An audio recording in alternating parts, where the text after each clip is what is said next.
Eh mon ami, je pense que tu vas très bien. Et nous sommes en train de fermer les gaps en appuyant la loi de l'intentionnalité dans l'entreprise.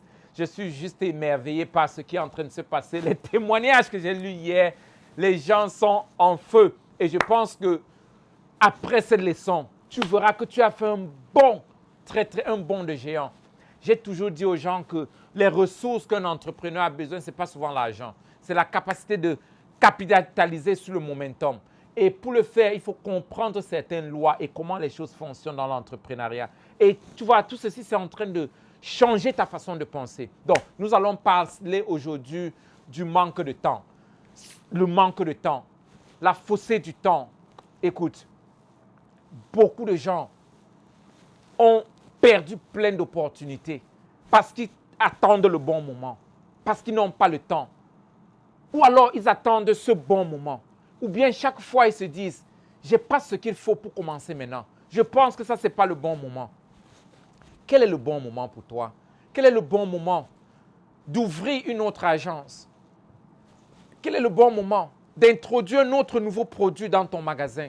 Quel est le bon moment vraiment de quitter de ton pays et ouvrir une autre agence dans un autre pays? Quel est le bon moment d'avoir ce partenaire dans ton business? Quel est le bon moment de partir d'un domineur local à aller global? Quel est le bon moment de vendre ton produit ou tes produits à l'étranger? Quel est le bon moment d'exporter beaucoup d'autres produits similaires qui vont avec ton produit? Quel est le bon moment d'élargir ton shop? Quel est le bon moment de faire agrandir ton entreprise? Écoute, il n'y aura jamais de bon moment. Il n'y aura jamais de bon temps. Et le bon temps, c'est maintenant. Chaque idée que tu conçois, tu dois prendre le risque de commencer parce que tu ne seras jamais prêt. Personne n'est jamais prêt dans la vie. La vraie préparation se développe dans l'avancement. Tu ne seras jamais prêt à faire quelque chose dans la vie. Mais dès que tu commences, c'est le moment où la préparation aussi commence. J'ai beaucoup de gens que j'ai coachés et ils ont l'habitude de me dire, Coach Raph, j'attends avoir tel montant pour commencer, pour avoir un autre magasin. Crois-moi, peut-être tu n'auras jamais ce montant. Ou quand tu auras ce montant, le marché sera dominé. Quelles sont certaines choses dont tu as procrastiné? L'expansion de ton magasin, la production massive, la pénétration d'un autre coin. Tu t'es toujours donné les excuses parce que tu n'as pas le temps. Tu n'as pas assez de temps ou ce n'est pas le bon moment. Des choses que tu as sur ta liste à faire, mais tu as toujours poussé de côté parce que tu as dit, tu manques le temps ou ce n'est pas le bon moment. Est-ce que c'est ça la vérité? Est-ce que tu peux imaginer combien d'argent tu es en train de perdre en poussant la date toujours, en disant que non, c'est demain que je veux commencer, c'est demain que je veux me lancer dans ce domaine, c'est demain ou c'est après-demain. Peut-être ce voyage pour rencontrer ce partenaire où tu as toujours poussé, ce contrat où il fallait signer, tu te dis non, il faut que je commence l'année prochaine parce que je ne suis pas prêt. Est-ce que tu es vraiment prêt? À quel moment tu as été prêt? Si tu te sens prêt en tant qu'entrepreneur pour faire quelque chose, ça veut dire que tu es vraiment overdue. Ça veut dire que tu as perdu trop de temps. L'entrepreneur n'est jamais prêt. L'entrepreneur se prépare dans la démarche. Et c'est dans la démarche que tu développes un système de préparation. À quel moment, imaginons que tu veux te rendre en Chine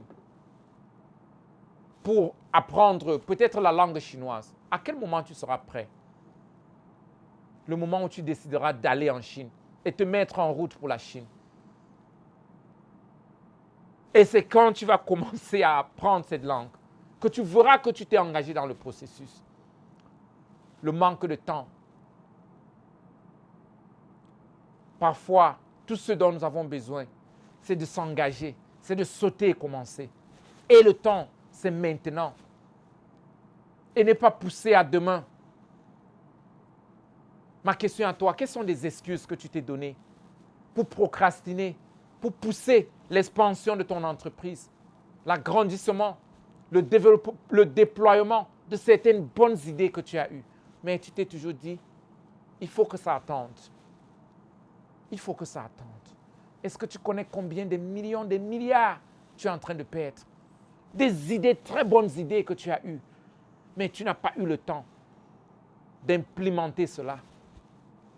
Est-ce que tu sais combien tu es en train de te dérober? J'aimerais que tu prennes le temps pour t'asseoir et te dire, qu'est-ce que je suis en train de perdre? Et combien j'ai déjà perdu en procrastinant, en me disant chaque jour que je n'ai pas le temps? Quelles sont les choses? Qu'est-ce que tu devrais commencer? Qu'est-ce que tu dois commencer aujourd'hui? Et tu t'es donné les excuses que non, ça peut attendre le mois prochain, l'année prochaine. J'ai partagé avec certains amis, l'année dernière, avant le Covid, il y a un terrain de presque 1000 hectares que j'allais acheter. Et ça coûtait environ 2700 dollars. 2 700 000 dollars. 1000 hectares. Et ça, c'était avant le Covid. J'ai tout arrangé, j'ai fait le contrat, mais je n'ai pas payé. J'ai dit au vendeur, bon, on verra après. J'ai fait le voyage en Afrique. Quand je suis revenu, le Covid a frappé. Et puis, je n'ai pas clôturé la vente. Quelqu'un est parti de Californie pour venir acheter le même terrain. Pendant le Covid, quand tout le monde fuyait pour aller en campagne, la valeur est partie de 2700, 2 750 000 dollars à presque 11 millions de dollars.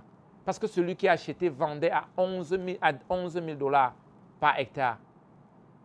J'ai perdu environ 8 millions de dollars parce que j'ai attendu, parce que je n'avais pas agi.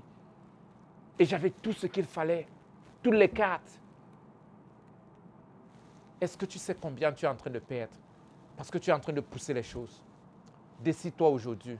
Et demain, nous allons travailler, parler de quelque chose de différent, qui est le déficit d'erreur. J'ai peur de faire des erreurs. Et comment nous sommes en train de perdre à cause des erreurs. OK, à nous revoir demain.